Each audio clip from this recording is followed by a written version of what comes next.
arkadaşlar, kanalıma hoş geldiniz. Bugün şöyle bir bebe yünüm var. Bununla harika bir model başlayacağım. Şişlerim 3 numara.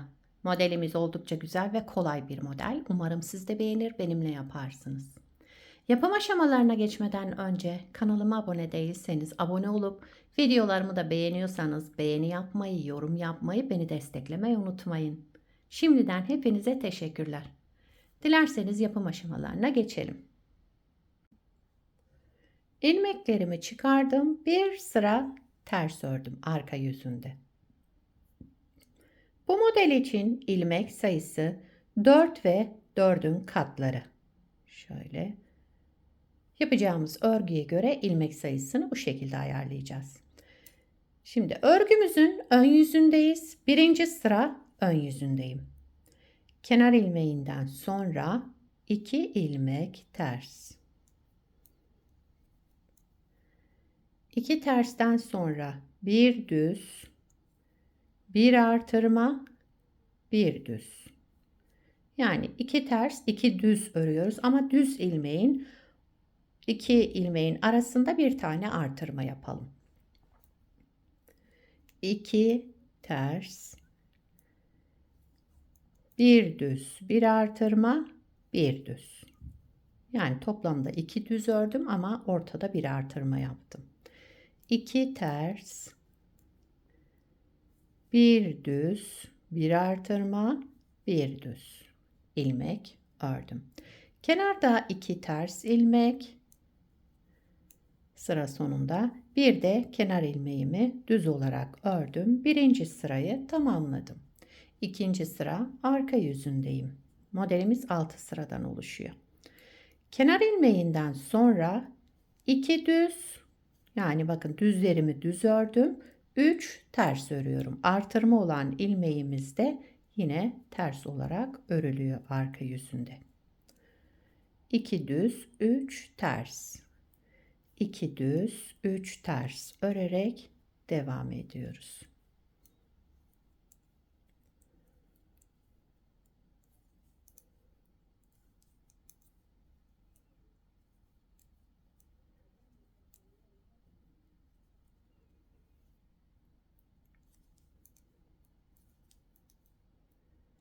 Kenar ilmeğimi de düz olarak ördüm. Sıramı tamamladım.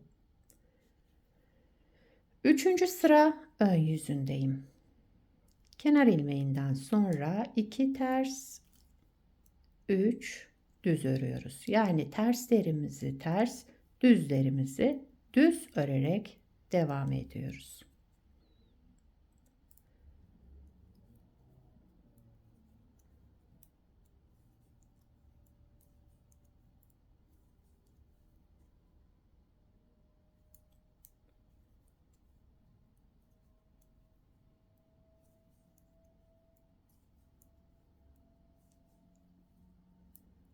Sıra sonunda 2 ters, bir de kenar ilmeğimi düz olarak ördüm. Üçüncü sırayı tamamladım. Dördüncü sıra arka yüzünde yine ilmeklerimizi olduğu gibi düzlerimizi düz, terslerimizi ters örelim. 2 düz, 3 ters örerek devam ediyorum. Dördüncü sıra arka yüzündeyim. Beşinci sıra ön yüzünde artırdığımız o ilmeği keseceğiz. Yani birinci sırada artırma yaptığımız ilmeği beşinci sıra ön yüzünde keseceğiz tekrar. Evet, dördüncü sıramı tamamladım. Beşinci sıra ön yüzüne geldim. Şurada artırmalarımız vardı. Bunları keseceğiz şimdi. Beşinci sıra ön yüzünde. Kenar ilmeğinden sonra 2 ters ilmek örelim yine. 3 düze gelince bu 3 düzümü sağ şişime aldım. Bakın. Daha sonra öndeki 2 yani 1 ve 2. ilmeğimi tekrar sol şişime arka taraftan, ön taraftan da şu 3. ilmeğimi sol şişimin önüne taktım. Bu tek olan ilmeğimi düz olarak ördüm. Arkadaki ikili olan ilmeğimin de ikisini bir alarak düz ördüm ve burada kesmiş oldum. Tek ilmeğe düşürdüm yani. Devamında yine 2 ters ilmek, 3 düze gelince bu 3'ü aldım sağ şişime. Arka taraftan 1 ve 2. ilmeğimi aldım. Daha sonra ön taraftan da tek 3. ilmeğimi aldım ve 3. ilmeğimi öne getirince düz olarak ördüm. Arkada kalan 2 ilmeğimin de ikisini bir alarak düz ördüm. Tekrar 2 ters ilmek. Bu üçlüyü de aynı şekilde yapıyorum. Üçüncüyü öne alıyorum. Öndeki 2 taneyi de arka tarafa aldım. Tek olan ilmeğimi yani öndeki tekliği ördüm. Arkadaki çift olan ilmeğimin de ikisini bir düz örerek kestim. Daha sonra sıra sonunda 2 ters, kenar ilmeğimi de düz olarak ördüm. 5. sırayı tamamladım. 6. sıra arka yüzündeyim. Son sıramız. Kenar ilmeğinden sonra yine ilmeklerimi olduğu gibi 2 düz 2 ters olarak örelim ve devam edelim.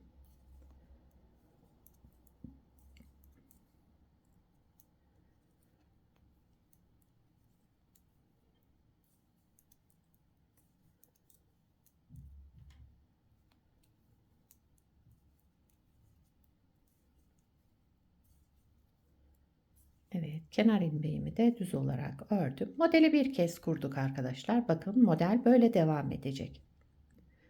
İsterseniz bir kez daha kuralım hemen. Şurada birinci sırada ne yaptıysak aynısını yapacağız. Modelde kaydırma yok. Aynı şekilde devam ediyoruz. Modelin birinci sıra ön yüzündeyim. Kenar ilmeğinden sonra 2 ters ilmek, sıradaki 2 düz ilmeğim. Birincisini ördüm. Bir artırma yaptım. Daha sonra ikinci düzümü ördüm. 2 ters ilmek. Düzlere gelince birincisini ördüm. Bir artırma yaptım. İkinci düzümü ördüm. 2 ters ilmek. 2 düze gelince birincisini ördüm. Bir artırma yaptım. İkinci düzümü ördüm. Sıra sonunda 2 ters ilmek. Kenar ilmeğimi düz olarak ördüm. Birinci sırayı kurmuş olduk. İkinci modeli kurduk yani birinci sırasını. İkinci sıra arka yüzündeyim. Kenar ilmeğinden sonra düzlerimi düz ördüm. Buraya gelince 3 ters. Artırma yaptığımız ilmeği de ters olarak örüyoruz. Yani şu şekilde 2 düz 3 ters.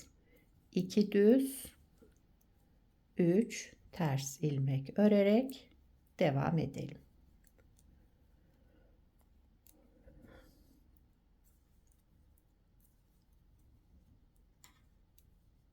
Gördüğünüz gibi model gayet kolay, zevkle ilerleyen bir model. Kenar ilmeğimi de düz olarak ördüm. Üçüncü sıra ön yüzünde yine ilmeklerimizi olduğu gibi örüyoruz. Kenar ilmeğinden sonra 3. sıra ön yüzündeyim. Kenar ilmeğinden sonra 2 ters ilmek, 3 düz ilmek.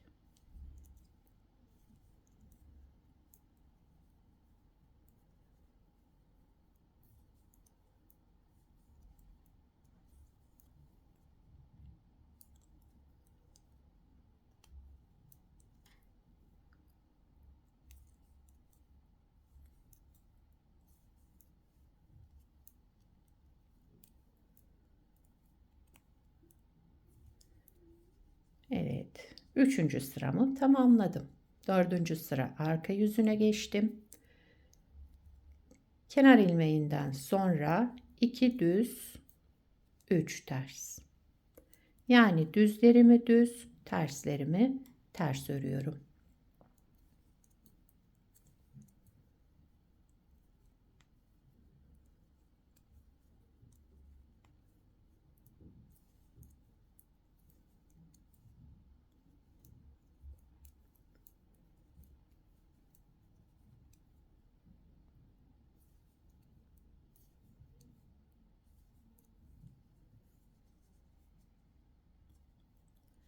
Beşinci sıra ön yüzündeyim. Artırma yaptığımız ilmekleri keseceğiz şimdi burada. Kenar ilmeğinden sonra 2 ters ilmek olarak ördüm. 3 düze gelince sağ şişimi aldım, bu 3 düzümü. Öndeki 2 ilmeğimi arka taraftan sol şişime, şu 3. düz olan ilmeğimi de sol şişime öne getirdim. Ön taraftan alarak. Daha sonra bu tekli ilmeğimi düz ördüm.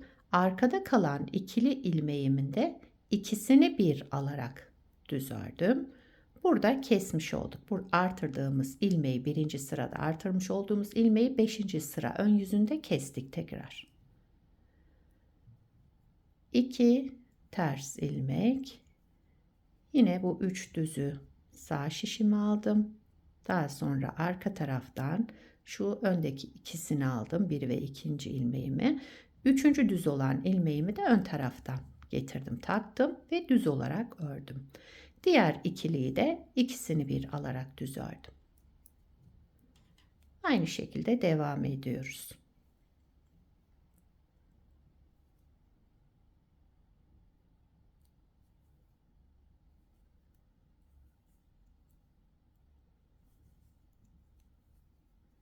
Sıra sonunda 2 ters ilmek, daha sonra kenar ilmeğimizi örelim. 6. sıra arka yüzündeyim. Kenar ilmeğinden sonra ilmeklerimi yine düzlerimi düz, terslerimi ters örüyorum.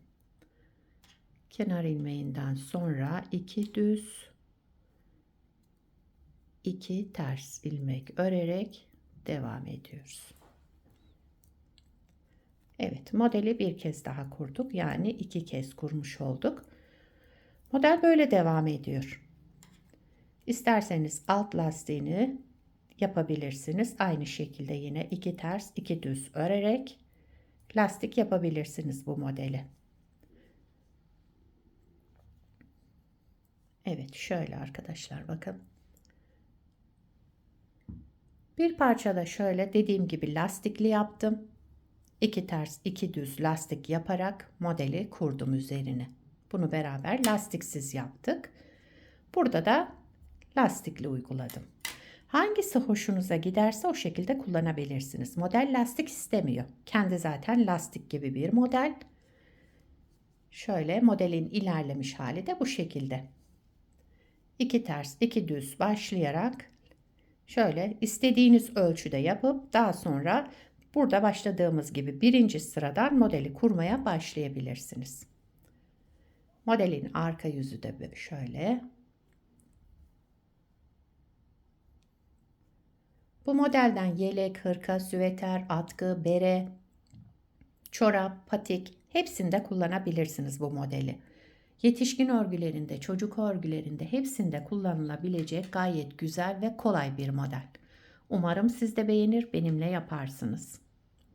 Sizler de nelerde kullanacaksınız bu modeli? Onları da yorumlarda belirtirseniz sevinirim arkadaşlar. Yapacak olanlara kolay gelsin. Bir sonraki videoda görüşmek üzere. Hoşça kalın.